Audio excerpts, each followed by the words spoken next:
Yes, Red Zone TV kwoli webale kubanga okyagoberera yonna gy'osinzira okubanga gy'otulabira kyokola kya mutawana nnyo gwe wena atanaba kubanga osubscribinga kikole tubeere ng'ate tutambula ffenna mukano nkuleetedde ebigambo bya Alex Waiswa Mufumbiro ng'ono ye deputy spokesperson w'ekibiina ekya National Unity Platform bwe ngamba deputy kitegeeza amyuka omwogezi w'ekibiina ekya NUP ng'omwogezi ali mu office eyo bamuyita Honorable Joel Ssennyonyi ate nga mu ngeri y'emu ye leader of opposition kakati Waiswa Mufumbiro buli lwakubiri alina programu gy'abeerako ku radio bagiyita Pal FM abeerako programu bagiyita Naamwatulira buli lwakubiri agibeerako olwokubiri ekiro ekikeseza olunaku olwaleero alubadde lwakubiri ennaku z'omwezi nga 7 mwezi gwa January 2025 Waiswa Mufumbiro bamubuuzizza ku bigenda mu maaso mu ggwanga erya Uganda bamubuuzizza ku nsonga ez'omukulu amanyiddwa nga General Muhoozi Kainerugaba ate era mu ngeri y'emu ne bamubuuza ne ku nsonga ez'omukulu amanyiddwa nga Mathias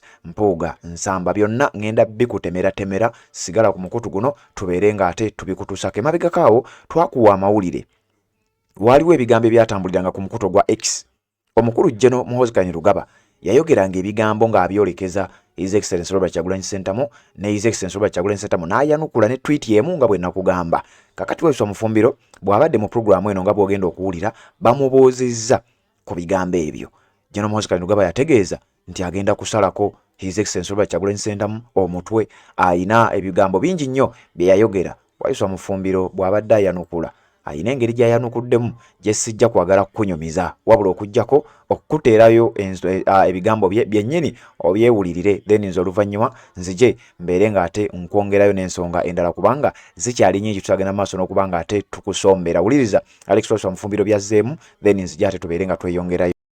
Tweet yabadde ekutte era ekutte ensi yonna y'ey'okugamba nti yandyagadde nnyo era anyumirwa nnyo okutemako emitwe gy'abantu nga ku luno yandyagadde okulaba ng'atemako omutwe gw'omwagala w'abandi Kyagulanyi Robert Ssentamu.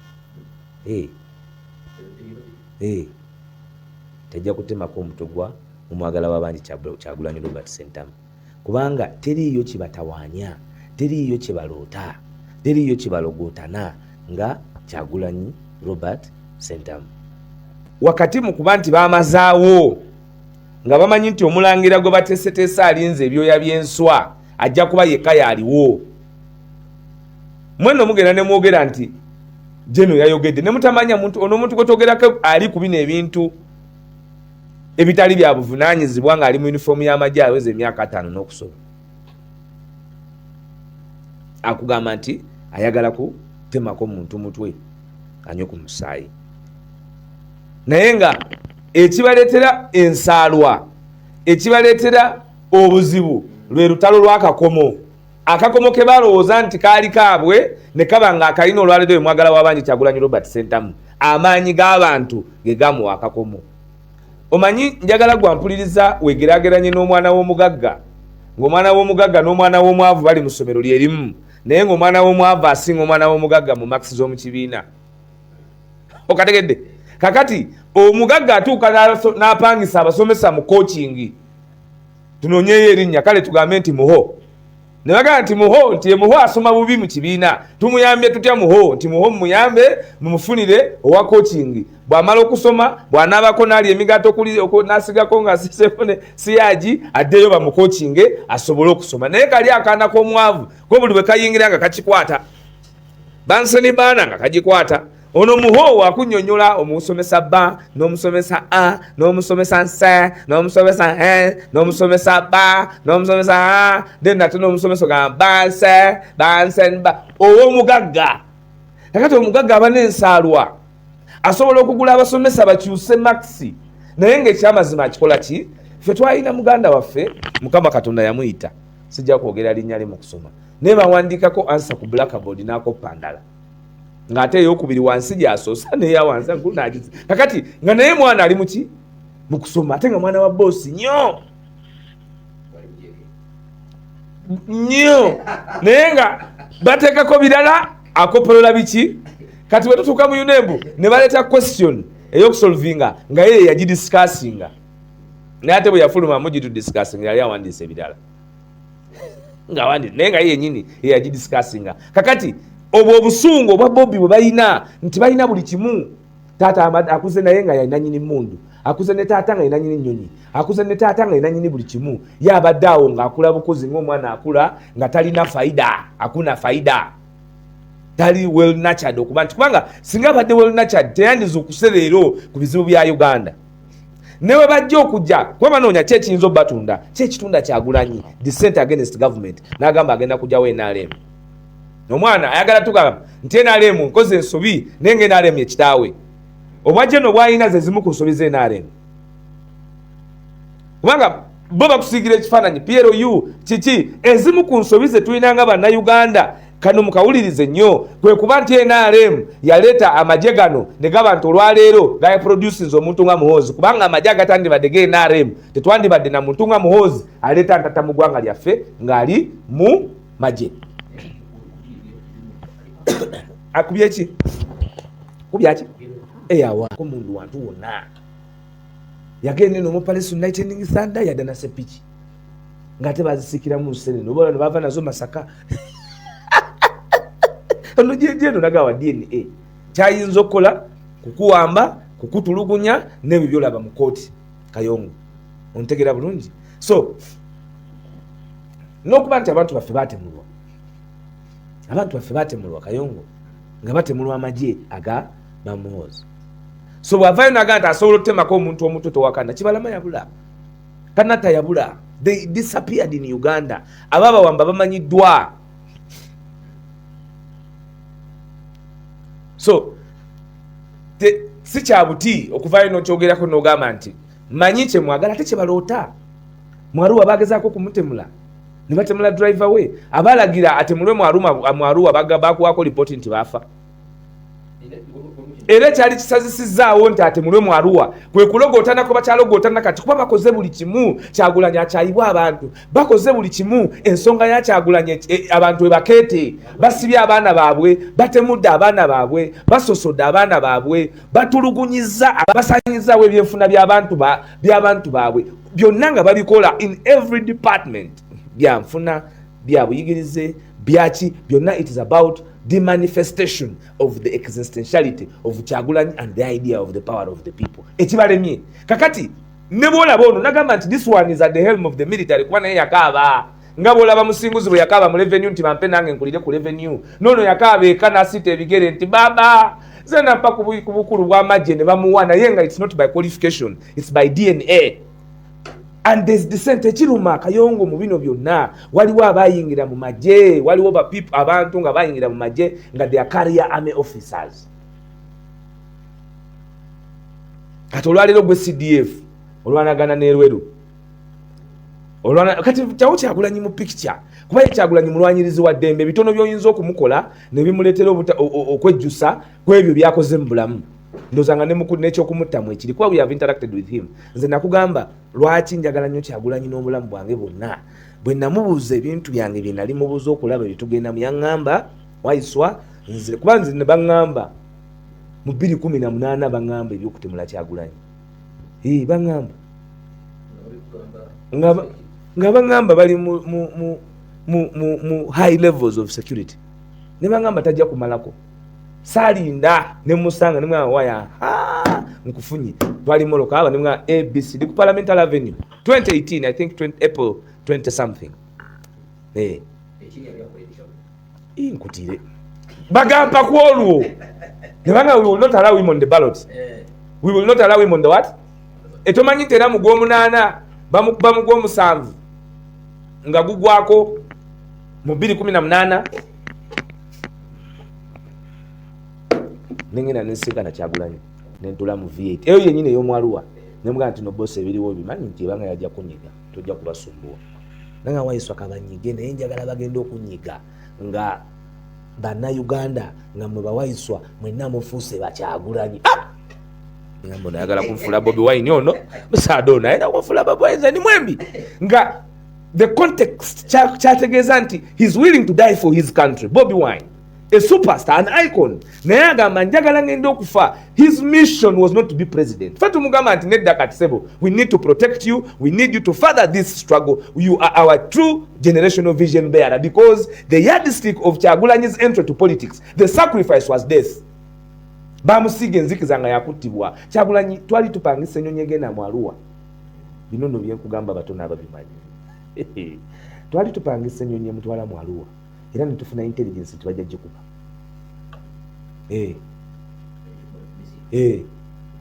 Ne bagamba nti kuba ennyonyi eba nejjanka. Bagamba nti kakati tuba tukola kubanga wano bajja kutusumbuwa. Tufune akanyonyi kave Mitala, kave Nairobi. Kave Nairobi nge mu Gahinga. Kajje okuva mu Gahinga, kajje wano ku airstrip yafune wakakabira nga tebamanyi nti mwali kamusule mu Arua. Lukiiko lwatwala essaawa nga 4. Essaawa ngezi Dani Magic nga bakoledde ennyonyi bajja kugikuba. Kakati omuntu ayingidde mu byobukulembeze nga amanyi bulungi nnyo nga badiscussinga na kufa kubajjukira nani badde mu Democratic Party. Awo Democratic Party mbamwebuza saaze munasimbula naye nga manya mga munasimbula 8 nga muline mawumba mujja kusimbula kwemu. Nvudde mu office bankakasiza nti musajja wange bajja kumukuba. Mbagambye temujja kumukuba, mbagambye ajja kuluno tumaze Sevia tumufunye. Mubaka wa parliament Musanga abangamba bo bali bankakasa bukakasa nti oda z'okumukuba zaweebwa dda nti ali mu target. Ntibajja kumukkiriza kuba yali amaze okulaga nti amaanyi g'abantu gali ku ye n'ekifeva y'abantu eri ku ye. Ate bo nno ng'olwo balowooza nti wakuleeta buleesi balala. Munnange nga Musanga ssaawa nga 11 ez'olweggulo tusisinkana mugamba amawulire amabi ge nali nfunye. Nze nali ndese amawulire gali aga Prophet of Doom. Naye gwe ndettera amawulire ga Prophet of Doom. Musaada oyo nanga ntya awaiswa ebyokunzita nejjo bagezezaako ne luli bagezaako n'enkya bajja gezaako nenjagala bagenda okunzija mu bulamu bw'ensi eno nga muli bangi abayimiridde ku nsonga ya Uganda. Nali simulabangako omukulembeze bwatyo. Jjukira he's a superstar. Abadde mu byakuyimba nga asasulwa busasulwa. Family ye eri bulungi. He has traveled all over the world. Emmotoka mu kikomera alinamu ezisuka 10. Asula ku acres ezisuka 10. Business agikolera ku acres ezisuka 10. Kakati nga ali an accomplished person. Akugamba nti oba nfa kangole ki naye njagala nfe nga mubawayisa mufuse Bobi Wine nga musobola okwongerayo liberation story okuleka okuba nti tebagigalira bugalizi naye mwena mu amplifying. Nze nali deputy spokesperson wa DP wanchaze emirundi emeka Kayongo wanchaze emirundi emeka Kayongo bulira bannayuganda nga toswadde tewamanya nti nali deputy spokesperson wa DP Kayongo. Kati Kyagulanyi waba yaŋŋamba nti okola naye ndibeera ye ng'olwaleero nkyaza buli lwakubiri Kayongo lwaki Kyagulanyi tamukubira mu ngalo kuba mu ngalo oba tuli wa mutima mubi kuba nzija buli lwakubiri. Kakati naye bino byonna tufunye obuvunaanyizibwa ffe obwongerayo kye twongeddeyo kuba kati ne bannayuganda nange ne bwe banzita olwaleero mmanyi nti ndeseeyo wayiswa omulala ne wabeera omu era mmanyi nti oyo wayiswa gwe ndeseeyo awuliriza paalo buli lunaku agenda kubaawo n'enkyukakyuka naye akoleyo wayiswa omulala akoleyo wayiswa omulala naye nga byonna tuva ku amaanyi amasannyalaze obuvunaanyizibwa okulengera ewala okw'omukulembeze omwagala w'abangi Kyagulanyi Robert Ssentamu. Teweerabira ku kalulu ka 2026 kwali ffe gwe tuleeta. Kakati nabo bali confused. Zino tweet zaleetako foreign crisis. Sudani yatuwonize naye gwomanyi okuba ne Jeno ali myaka 5 ng'akeera n'awandiika nti nze luwenda ba Beyonce Sebaka nga naye Jeno yatwala amagye gensi naye ng'agamba nti ye buli wala ba Beyonce nga azina nti ye teyeebaka nti amuloota tera alina omuwasa ne waali baali myaka 7. Era ebimu ku lwaki ayagala abeere president wa Uganda nti akozesa amaanyi g'obwa president awase Beyonce. Wulira ebirooto by'omuntu gwe mumuleetera bannayuganda byateekayo naga nti nze nti ekyo ekisiyaga nina bakyali bange era nja kukijjawo 2026 nja kukkiriza kibeere kya lwatu. Bino byogerebwa Jeno Muhoozi Kainerugaba. Ffe tebyandituswazizza nga biswaza famire yokka naye biswaza ensi kuba ensi endala zijja zikowoola. Yagamba ambasada wa America nti agenda kumukwata America netuwoninga. Kale ne wandibadde ayagala kulaga nti ye mu buyabuya tekifaananyi kyayagala okutunda nga kyaguziza era tatanya ekifaananyi kya Uganda. Nakugamba nti Yesu mukazi muganda we nti Yesu muganda we Muhoozi muganda wa Yesu nti era babazaala ne Yesu nti aveerwa kitula oyo yakulira amagye ga Uganda DNA Jeno. Nakeera nagamba nti ye naloose abawala bonna baki bakiwezi simanyi batusi simanyi bahima simanyi bahutu tugamba he's delusional ate nabo bulwadde. Kati ffe tubirabanga ebyokusaaga naye njagala omanye gwe nti bagezezzaako emirundi gyonna. Gwomanyi lwaki Muzeeyi Sabiti bamusindika Maliba? Muzeeyi Sabiti omanyi? Deputy IGP yagenda Maliba. Lwaki? Balemererwa okutemula abantu ba Kyagulanyi. Naga nti baana bange batonze mbitadde. Muzeeyi Sabiti ali Maliba. Mu akompani y'amagye ya Maliba. Bamugamba kati genda kuyashushaini. Negolooza ono agamba okubiheadinga omwagala w'abangi ne Muzeeyi Sabiti ani yali asinga mu elite force kubanga oli yava mu SFC era nga bakugamba nti mbamu ku bagezi abali bamanyiddwa abasobola okontaininga buli mbeera yali Muzeeyi Sabiti kye kimuleeta mu polisi nga bamuza Kale Kihura era nga bamanyi byonna yajja okukola ki okubimala. 18 November tawulo yagisuulawo bamukyusa ne bagenda Somalia ne baleeta lokeeki okujja okutemula commando unit abantu 54 tekibanga mu history ya Uganda. Bino byenjogera byali mu Uganda. Kakati bw'avaayo azaakola ebyo kuba yabadde akulira amajjeera bw'avaayo azaakola ebyo naga nti njagala kati mutwe gwa muntu si mu kutya ne mukakasa bana Uganda kuba mwagala bangi yagaye nti sitidde era manya nti ensonga zenno okutimirirako nja kuziyimirirako nene bana Uganda bamanye tiwagusanga nganga omubiri gwawe tegulina mutwe agunyumira ogutwala mu mutegedde. Nabali nali wano ne bagamba nti bagenda mu hoteli ne nkubulire byali mu hoteli sabi kubulire Kasese kakati akugamba nti ekisiya gajja kukikiriza mu 2026 nga kaluka wete. Kati omuntu akyalina hallucinations omuntu akyaloota nga alaba ate namukyayira kibyawandiika nze mbiwandiika oba kyogamba mu Uganda yonna nze abyogerako yatuuse n'okulogootana nti ffe Bobby ffe twamuleeta ne mugoba eyali atwala electoral commission secretary wa electoral commission ne mutemula abantu. Bobby lwe yajja mwalonkinga tukutuku okumulwanyisa balonkinga tukutuku ye tekinologiya gwe baleeta ku olwo government tukutuku as a form of transport for Ugandans kubanga Kyagulanyi representinga omujiji ogutamanyi byatwalwana ogutalimbibwa ebyo bya representing omujiji oguli fundamentally distinctive kwebyo ebyaliwo between the 80s and now. Assalamu alaikum wa rahmatullahi wa barakatuh. Amanya n'eddoboozi Haji Abdu omusomi w'eddua nkola ku nsonga ez'enjawulo emirimu nga gikutataganyeko ebyenfuna byo nga bidobonkanye ne oba oli bweru wa ggwanga emirimu gya kutankalanako jangu kusomere ku ddua okubeda nedda eddua zaabaawo eddua zisomibwa omuntu n'oterezebwa mu mbeera yonna ebadde ekwesibyeko ekusibyeko akanyaga. Nina ekyoto kye nsobola okukumira wadde oli bweru wa ggwanga nga toli kumpi wano n'ofuna omukisa ogwo nawe n'osomerwako ku ddua nga nkuteddeko n'akabaani Allah ajja kusaasira ajja kwanukula. Kuba ku namba yange y'essimu 0752 44 71 56 ne ku WhatsApp kwendi mpereza obubaka sobole okuyamba. Assalamu alaikum wa rahmatullahi wa barakatuh.